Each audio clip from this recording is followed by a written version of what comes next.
Ini Photoshop yang sudah ada fitur AI-nya teman-teman ya. Cuma untuk mendapatkan fitur AI itu ya kita tuh mesti menginstal Photoshop Beta yang ada di Creative Cloud. Jadi, nah ini Adobe Creative Cloud teman-teman ya. Ini sih saya masih pakai trial 7 hari sih teman-teman ya. Untuk Adobe Creative Cloud yang Photoshop Beta-nya teman-teman ya. Kalau misalnya ini untuk mau diteruskan misalnya setelah lewat dari 7 hari, itu langganannya adalah 150 ribuan per bulan gitu. Nah kalau misalnya memang ada yang membutuhkan ya apa sih ya, maksudnya emang kepake gitu ya. Jadi bisa dilihat dari kebutuhan teman-teman juga. Nah ini menariknya apa teman-teman, seperti yang sudah saya jelaskan kemarin teman-teman ya. Kenapa penting sekali buat kita itu zaman sekarang, itu kita sangat penting sekali untuk mengupgrade kualitas pikiran kita teman-teman ya kan. Gimana caranya kita bisa mempunyai pikiran yang cara berpikir yang konseptual, cara berpikir yang kritis teman-teman ya kan. Karena kalau misalnya nantinya nih udah zaman AI itu ya, mungkin skill teknis itu lama-lama tuh sudah digantikan. Jadi yang masih tinggal ada itu adalah skill berpikir teman-teman ya kan, skill konsep, berpikir secara konsep teman-teman. Misalnya tema apa yang kita mau usung, konsepnya seperti apa yang kita mau angkat gitu teman-teman ya.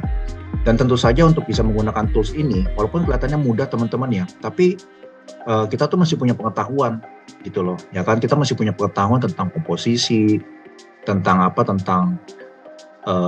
pengetahuan warna, supaya yang kita masukkan itu bukan asal-asalan aja teman-teman kayak gitu loh ya kan. Misalnya gambar ini nih, ini gambar ini misalnya saya mau gambar ini itu dirubah menjadi gambar, ini kan jurang ya, ini kayak jurang ya. Nah jurang ini saya mau rubah menjadi seperti kayak kawasan perkotaan. Nah misalnya kayak gitu nih ya, kita coba nih ya. Misalnya bagian sebelah sini nih, ini saya mau bikin jadi kawasan perkotaan, jalanan, misalnya gitu. Kita coba lihat. Street and cities. Nah, kita enter, kita masukin, kita lihat aja kayak gimana nih nantinya nih.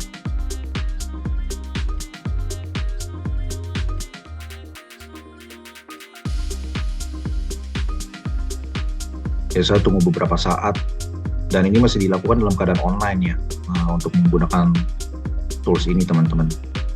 Nah tuh udah langsung bisa dia bikin kayak pakai kawasan yang tadi kita masukin gitu ya. Saya masukkan street dan cities, jalanan dan perkotaan. Ada 3 pilihan, kayak gimana yang paling cocok kira-kira gitu kan. Apa yang kayak gini, apa yang kayak gini ya kan. Jadi kayaknya ini yang paling cocok sih ya. Bukan, ini jalan, ini sangat halus sekali transisinya teman-teman ya kan tuh ya. Jadi benar-benar nggak kelihatan gitu ya. Misalnya ini deh, terus bagian atas ini juga saya mau kasih ini adalah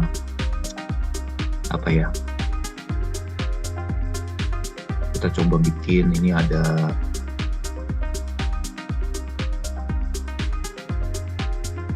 oke. Ya kita coba bikin di atas ini mungkin ada ada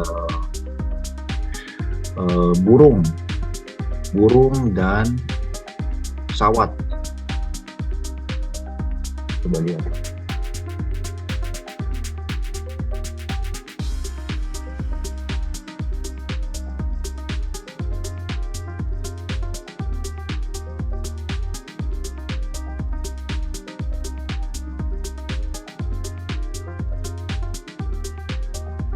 Oke. Gede banget. Ya, misalnya ini kegedean ya. Birds and planes. Ya, gede banget. Nggak ada yang cocok sih. Nggak ada yang cocok. Kalau misalnya nggak ada yang cocok, kita bisa hilangin layernya di sini. Nah ini kan bisa kita hilangin. Itu jadi cukup menarik sih teman-teman ya. Nah misalnya ini kita mau ganti apa nih? Ini adalah perumahan, misalnya perumahan. Houses kompleks ya. Dan menariknya kalau misalnya foto ini kita extend ya, misalnya kita nanti kasih ruang kosong ya. Ini kan fotonya cuma segini doang ya teman-teman ya. Nanti saya coba tambahkan ruang foto ini nih.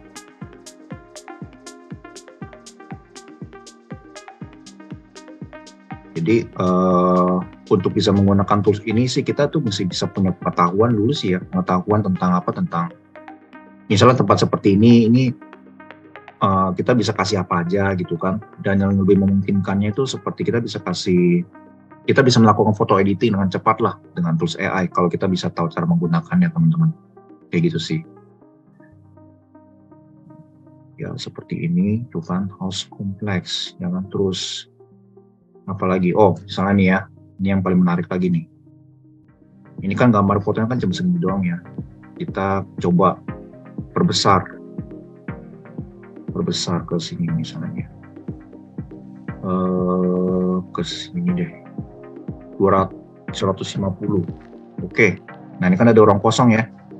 Kita coba pilih ruang kosongnya. Ya, dan kemudian kita coba isi. Fill the space.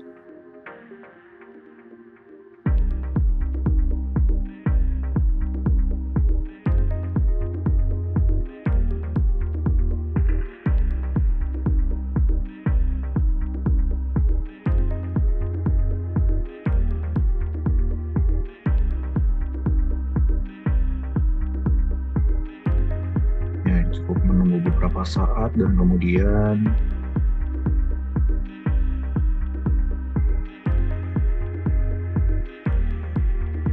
lama juga ya.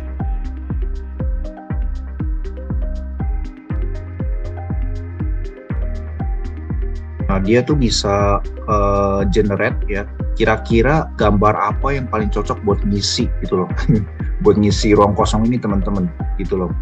Ya ada beberapa yang mungkin nggak terlalu sempurna ya, kayak ini kayaknya nggak terlalu bagus. Terus yang ada gambar orang ada di pinggir ini kayaknya mendingan sih, ini kayaknya lumayan ya. Ini yang lumayan. Terus ada gambar ini tadi, ini masih bisa diperbaiki sih ya. Ini masih bisa diperbaiki sih. Ya seperti itu teman-teman ya. Jadi untuk bisa menggunakan tools itu tergantung dari ini ya, idenya kita dan konsepnya kita teman-teman. Jadi nggak bisa sembarangan yang gimana juga sih ya. Kalau terlalu sembarangan nanti kan jadinya malah tambah jelek. Stairs on the cliff. Jadi perlu upgrade pemikiran kita buat ngisi dengan pengetahuan, wawasan gitu teman-teman ya. Mungkin wawasan tentang tempat, ya kan, dan yang terutama ya tentang komposisi juga. Prinsip desain tetap terpakai teman-teman ya. Prinsip yang kita belajar di hari kedua itu tetap terpakai, ya kan. Jadi kita mesti tahu tentang prinsip desain buat tahu nggak tergantikan ya, kayak komposisi, keseimbangan, harmoni, itu semua tuh nggak tergantikan, ya tetap nggak tergantikan. Karena bagaimanapun juga untuk bisa menggunakan ini, itu tetap kita yang jadi mastermind-nya teman-teman. Kita yang bisa tentukan gitu kan. Cuma memang dia mempermudah kita ya, nggak repot-repot nyari foto, kita tinggal ngetik gitu. Nah itu kita dipermudah dari sisi itu, gitu sih teman-teman ya. Jadi cukup menarik untuk penggunaan AI ini teman-teman ya. Teman-teman, di sini saya akan membagikan mengenai bagaimana cara kita bisa mengembangkan cara berpikir secara konseptual, yaitu conceptual thinking. Di zaman dimana sekarang sudah banyak memakai AI teman-teman, kita harus bisa mengembangkan cara berpikir secara konsep, yaitu gimana kita bisa terus mengembangkan ide-ide dan konsep-konsep, di mana nantinya AI bukan menjadi sesuatu yang akan membahayakan kita, tapi bisa menjadi sesuatu yang kita bisa pakai untuk memudahkan pekerjaan-pekerjaan kita. Nah teman-teman, langkah pertama adalah memperhatikan tentang kepemimpinan. Kita harus belajar tentang bagaimana cara pemimpin mengambil keputusan dan juga belajar mulai untuk memperhatikan tentang tipe-tipe kepemimpinan. Bagaimana pemimpin itu bisa menemukan benang merah dalam setiap kejadian untuk menemukan suatu solusi. Biasanya orang-orang yang ada dalam posisi kepemimpinan adalah orang-orang yang sudah menguasai cara berpikir secara konsep, di mana mereka biasanya berpikir secara garis besar, secara keseluruhan, dan melihat suatu keadaan dari sudut pandang yang lebih tinggi. Jadi kita bisa belajar dari mereka bagaimana mereka bisa menemukan benang merah, menghubungkan kejadian-kejadian yang ada di masa lalu dengan apa yang ada di masa sekarang ini, dan kemudian mereka bisa menemukan solusi, teman-teman ya. Dan kemudian mereka juga bisa memprediksi kejadian yang akan datang dan bisa menghasilkan solusi untuk mengatasi masalah yang ada. Dan kemudian yang kedua adalah memakai tantangan sebagai studi kasus. Di dalam kehidupan ini kita tidak bisa menghindari tantangan atau masalah, teman-teman, ya kan? Tantangan merupakan kesempatan untuk kita bisa berkembang dan terus bertumbuh. Dan juga kita bisa meluangkan waktu untuk merefleksikan kejadian masa lalu, dan kita bisa mengambil pelajaran dari kejadian masa lalu tersebut. Apakah hal yang sudah kita lakukan efektif, apakah belum efektif, teman-teman. Dan kita bisa mengambil pelajaran dari kejadian tersebut untuk bisa menjadi lebih baik lagi dan bisa memikirkan metode yang lebih baik lagi untuk masa yang akan datang. Dan kemudian ketiga adalah kita mencari pengetahuan dari luar. Kadang-kadang kita tidak cukup hanya mengandalkan pengetahuan yang sudah kita ketahui saja, ataupun dari pengetahuan-pengetahuan yang dari orang-orang terdekat saja, teman-teman. Tapi ada bagusnya kita juga melihat keluar dan mencari informasi dari luar, bagaimana orang lain atau perusahaan lain bisa mengatasi tantangan yang serupa yang sedang kita alami sekarang ini. Dan bagaimana mereka bisa menggabungkan kombinasi ide-ide, dan kita bisa belajar juga, terinspirasi juga dari ide-ide mereka, teman-teman. Dan kita bisa menggabungkan ide-ide tersebut menjadi suatu kombinasi yang pas untuk situasinya kita, teman-teman ya.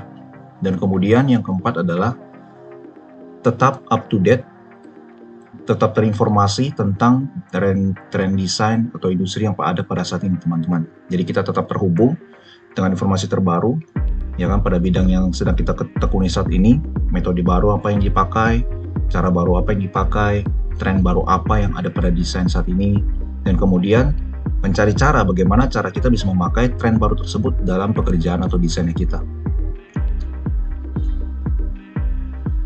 Dan kemudian yang kelima, terapkan metode baru yang sudah kita dapatkan.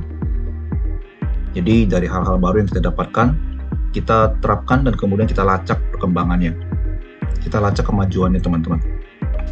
Ya kan, kita lacak perkembangannya secara berkala supaya kita bisa mengetahui, kita bisa mengukur apakah kita sudah ada kemajuan, apakah ada hal yang sudah kita capai, teman-teman ya, setelah kita belajar beberapa hari, ya kan, dan kita kemudian kilas balik dengan sewaktu kita di hari pertama, apakah ada kemajuan yang sudah kita capai, sudah seberapa jauh kemajuan yang sudah kita capai, kita sudah berjalan sampai seberapa jauh, seberapa berhasilkah metode yang sudah kita terapkan itu dalam kehidupan kita, teman-teman ya. Jadi kita bisa lacak hal tersebut secara berkala. Dan kemudian yang keenam adalah diskusikan konsep dengan rekan. Diskusi itu bisa membuat ide baru menjadi semakin relevan atau bisa menjadi semakin tajam, teman-teman. Jadi dengan mendiskusikan konsep dengan rekan kita bisa mempunyai dua pemikiran yang berbeda. Ya, kita bisa mendiskusikan mengenai bagaimana kita bisa meningkatkan suatu kinerja, suatu hasil dari konsep yang sudah dilakukan, teman-teman. Kita bisa review, kita bisa evaluasi, ya, supaya kita bisa mendapatkan feedback atau masukan bagaimana caranya kita bisa bekerja lebih baik lagi dengan konsep yang sudah diterapkan tersebut, teman-teman ya. Berikutnya adalah cari seorang mentor. Cari mentor yang sudah berpengalaman dalam industri kita, dan kita perhatikan bagaimana cara mereka bekerja. Kemudian, tanyakan kepada mereka mengenai bagaimana cara mereka menerapkan pemikiran konsep dalam pekerjaan mereka, dan ambil kesimpulan dari jawaban mereka. Kita harus bisa menemukan orang yang sudah ada di depan kita, yang sudah lebih dahulu berjalan mengerjakan pekerjaan yang kita lakukan, dan sudah berhasil dalam bidangnya, teman-teman. Jadi kita bisa mengambil pelajaran, kita bisa mengambil masukan-masukan, dan kemudian kita bisa terapkan juga dalam kehidupan pekerjaan kita, teman-teman ya. Dan kemudian yang terakhir adalah belajar tentang organisasi. Jadi kita harus belajar mengenai bagaimana cara kerja dalam suatu organisasi, bagaimana cara struktur dari suatu organisasi, dan disiplin-disiplin yang dilakukan dalam suatu organisasi untuk bisa menjadi berhasil. Kita bisa mempelajari bagaimana suatu kebiasaan disiplin tersebut bisa membantu kita juga dalam pekerjaan sehari-hari yang kita, teman-teman. Jadi sewaktu kita lebih terstruktur, terorganisasi, pekerjaan pun menjadi semakin lebih mudah untuk diselesaikan. Demikian penjelasan mengenai bagaimana cara kita bisa mengembangkan cara berpikir secara konsep. Terima kasih.